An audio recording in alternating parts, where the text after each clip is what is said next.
A gente sempre se pergunta, né? Como é que a ciência consegue pegar algo tão, mas tão complexo quanto a personalidade humana e transformar em algo que a gente possa medir, que a gente possa analisar? Como é que sentimentos, comportamentos viram dados? Bom, hoje a gente vai mergulhar fundo na ferramenta estatística que está no coração de quase toda a psicologia moderna e que faz exatamente isso. É uma viagem fascinante da palavra ao número. Para começar, vamos direto ao ponto. Pensa só nisso. Um estudo clássico foi lá no dicionário e achou mais de 4.500 palavras que descrevem a personalidade de alguém.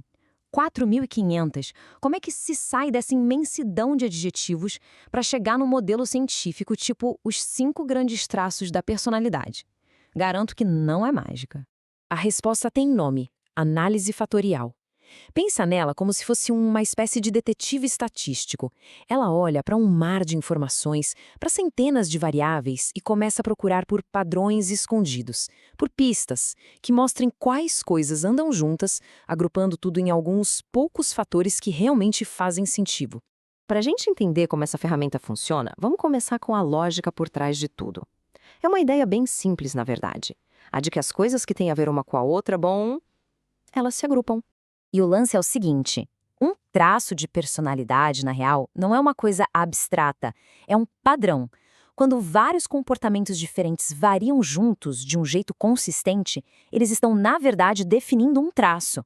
Por exemplo, o Freud lá atrás teorizou que teimosia, organização e ser meio pão duro andavam de mãos dadas. O que a análise fatorial faz é testar isso objetivamente, olhando para os dados para ver se as pessoas que se dizem teimosas também são as que tendem a manter o quarto arrumado.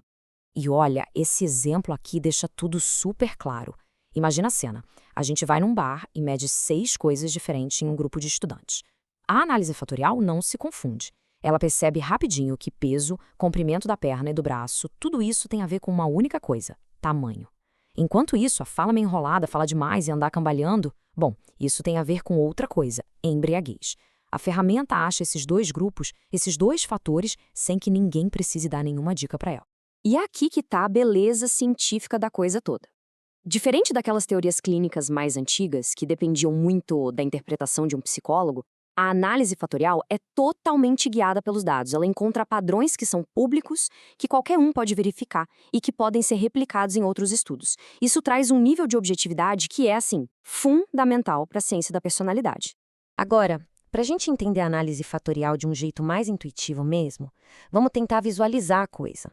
Porque a matemática por trás dela, por mais complexa que pareça, pode ser traduzida para uma geometria até que bem elegante.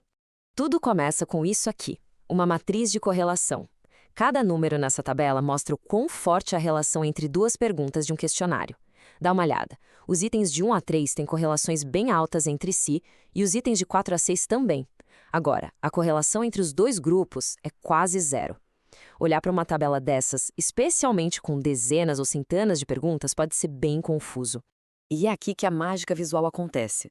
Quando a gente plota essas correlações como se fossem vetores, linhas num espaço, a estrutura simplesmente salta aos olhos.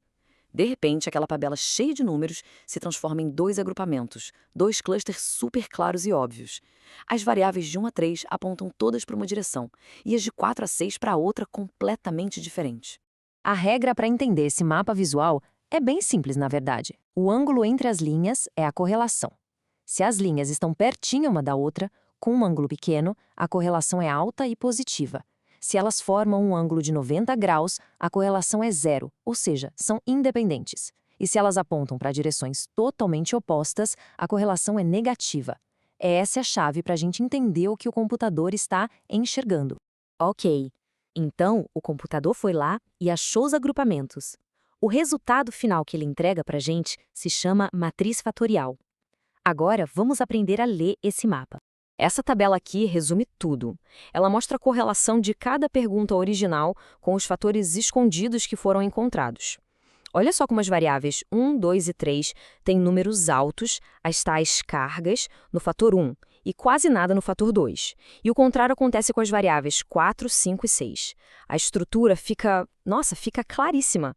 Esses números aí são as cargas fatoriais. Elas são tipo o DNA de cada fator. É olhando para os itens que têm cargas altas em um mesmo fator que a gente consegue interpretar e até dar um nome para ele. Se todos os itens que carregam alto no fator 1 falam sobre socializar, gostar de gente, buscar agitação, a gente pode chamar esse fator de extroversão. Simples assim. Em seguida, a gente tem a comunalidade.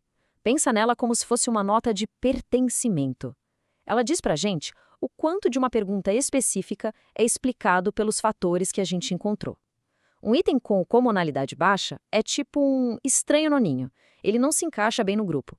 Talvez porque mede algo totalmente diferente ou simplesmente porque é uma pergunta mal formulada.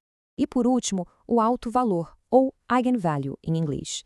Ele basicamente mede a força, a importância de cada fator. Um fator com alto valor alto é um protagonista. Ele explica uma fatia enorme do padrão geral dos dados. Já um fator com alto valor baixo é um coadjuvante.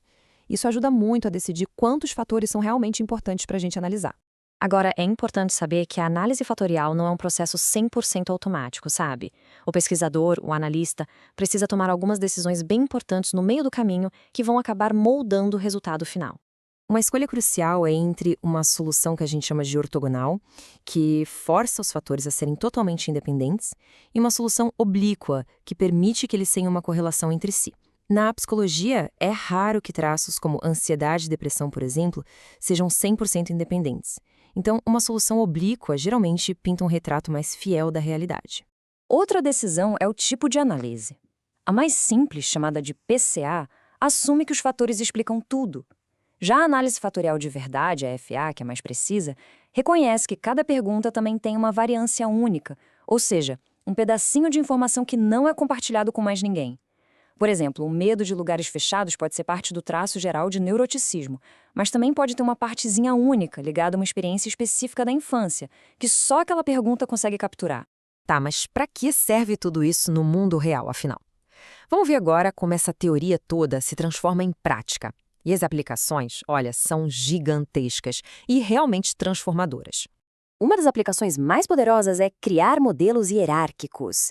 A gente pode pegar os fatores que encontrou, tipo habilidades com palavras e habilidades com números, e fazer uma análise fatorial deles de novo. Se eles estiverem correlacionados, isso pode revelar um fator de ordem superior, como o famoso fator G da inteligência geral. É como descobrir a estrutura por trás da própria estrutura. Resumindo, a análise fatorial é o pilar da psicometria, a ciência da medição psicológica. Ela é usada para construir testes, dizendo quais perguntas funcionam e quais devem ser jogadas fora. Ela pega uma complexidade de dados que seria impossível de entender e reduz a um número pequeno de conceitos. E, algo crucial, ela permite que a gente verifique se um teste criado na Austrália, por exemplo, mede a mesma coisa quando é aplicado aqui no Brasil. E isso tudo nos leva a uma reflexão final. A análise fatorial nos deu os 5 grandes traços de personalidade, o fator G de inteligência, mas ela é só uma ferramenta. A pergunta que fica no ar é, com a quantidade absurda de dados que a gente tem acesso hoje em dia, que outras estruturas fundamentais sobre a mente e o comportamento humano ainda estão lá, esperando para serem descobertas? A exploração com certeza está apenas começando.